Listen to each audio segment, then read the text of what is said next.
दोस्तों, भारत की ब्रह्मोस मिसाइल का लोहा पूरी दुनिया मानती है। यहाँ तक कि चीन और पाकिस्तान भी ब्रह्मोस मिसाइल के नाम से खौफ खाते हैं, क्योंकि उन्हें ये बात अच्छे से पता है कि ब्रह्मोस इकलौती ऐसी मिसाइल है जिसके प्रहार से बच पाना फिलहाल के समय में लगभग नामुमकिन है। और ये एक ऐसी मिसाइल है जो कि चीन और पाकिस्तान के लगभग किसी भी सैन्य टारगेट को तबाह करने की क्षमता रखती है। ऐसे हालात में जब ये मिसाइल परमाणु हमला करने में भी सक्षम है तो चीन और पाकिस्तान का इस मिसाइल से डरना लाजमी हो जाता है। ब्रह्मोस मिसाइल के नेक्स्ट जनरेशन वेरिएंट यानी कि ब्रह्मोस एनजी को लेकर अब काफी बड़ी खबर निकलकर सामने आ रही है। दरअसल दोस्तों, अब ये बात हमारे सामने निकल कर आ रही है कि ब्रह्मोस नेक्स्ट जनरेशन मिसाइल अगले 2 महीने में ही परीक्षण के लिए तैयार हो जाएगा, जिसके बाद इसे अगले कुछ सालों में भारत अपनी सर्विस में शामिल कर लेगा। ब्रह्मोस एनजी यानी कि ब्रह्मोस नेक्स्ट जनरेशन आम ब्रह्मोस मिसाइल की तुलना में वजन में आधा होने वाली है, यानी कि ये मौजूदा ब्रह्मोस मिसाइल का एक मिनी वर्जन होगा, जहां पर एक ब्रह्मोस मिसाइल का वजन लगभग 3000 किलोग्राम का होता है। वहीं पर ब्रह्मोस एनजी का वजन मात्र 1500 किलोग्राम का होगा। मौजूदा ब्रह्मोस मिसाइल के मुकाबले 50%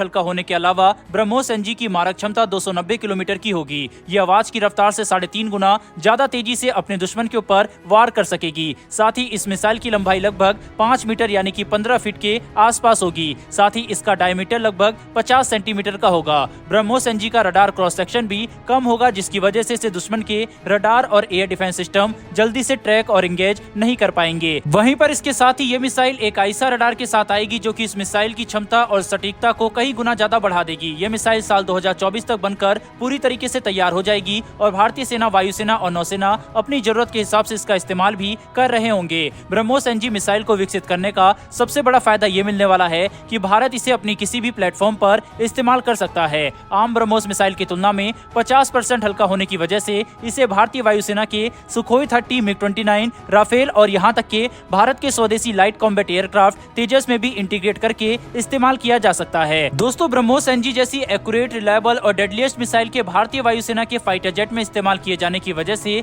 भारतीय वायुसेना के फाइटर जेट बेहद ही ज्यादा शक्तिशाली बन जाएंगे। साथ ही तेजस लड़ाकू विमान में इनका इस्तेमाल करने की वजह से भारत का एलसीए तेजस पहले के मुकाबले कहीं ज्यादा विनाशकारी और खतरनाक बन जाएगा। वहीं ऐसे में विश्व के कई सारे देश भारत का तेजस ब्रह्मोस एनजी मिसाइल के साथ खरीदना चाहेंगे, जिससे भारत की अर्थव्यवस्था को भी फायदा होगा और रक्षा निर्यात के क्षेत्र में भारत के कदम भी मजबूत होंगे। भारत की ब्रह्मोस एनजी मिसाइल इतनी ज्यादा खास और खतरनाक होने वाली है कि इसे केवल भारतीय वायुसेना के फाइटर विमानों से ही नहीं बल्कि भारत के किसी भी प्लेटफॉर्म पर से लॉन्च किया जा सकेगा, क्योंकि भारत इस मिसाइल के आम ब्रह्मोस मिसाइल की तुलना में 50% हल्का होने का पूरा फायदा उठाते हुए इसके land based, air launch, ship launch और यहाँ तक की सबमरीन लॉन्च वेरिएंट भी बनाने वाला है। दोस्तों, भारतीय वायुसेना का सुखोई विमान ऐसे 3 मिसाइलों को एक साथ ले जाने में सक्षम होगा, जबकि बाकी सभी दूसरे विमान ऐसे केवल एक मिसाइल को अपने साथ ले जा सकेंगे। भारतीय वायुसेना ने पहले से ही 400 ब्रह्मोस एनजी मिसाइल की रिक्वायरमेंट जारी की है, जिसकी डील लगभग 8000 करोड़ की होने वाली है। साथ ही ब्रह्मोस एनजी मिसाइल की मैन्युफैक्चरिंग उत्तर प्रदेश में की जाएगी और इन सभी 400 मिसाइल की डिलीवरी लगभग 5 साल के अंदर की जा सकती है,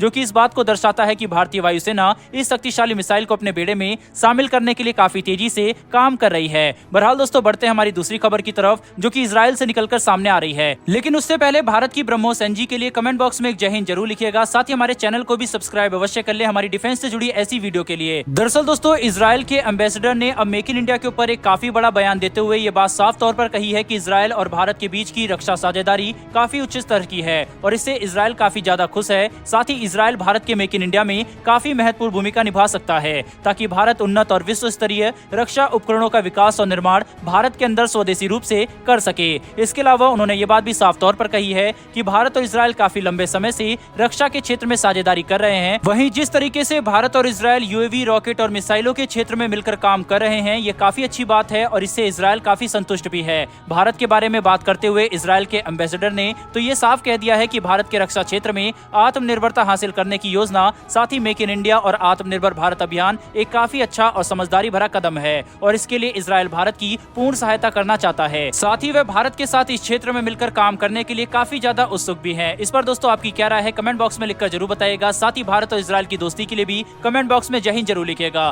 फिर मिलेंगे डिफेंस और वर्ल्ड अफेयर से जुड़ी ऐसी एक नई वीडियो के साथ। धन्यवाद, जय हिंद।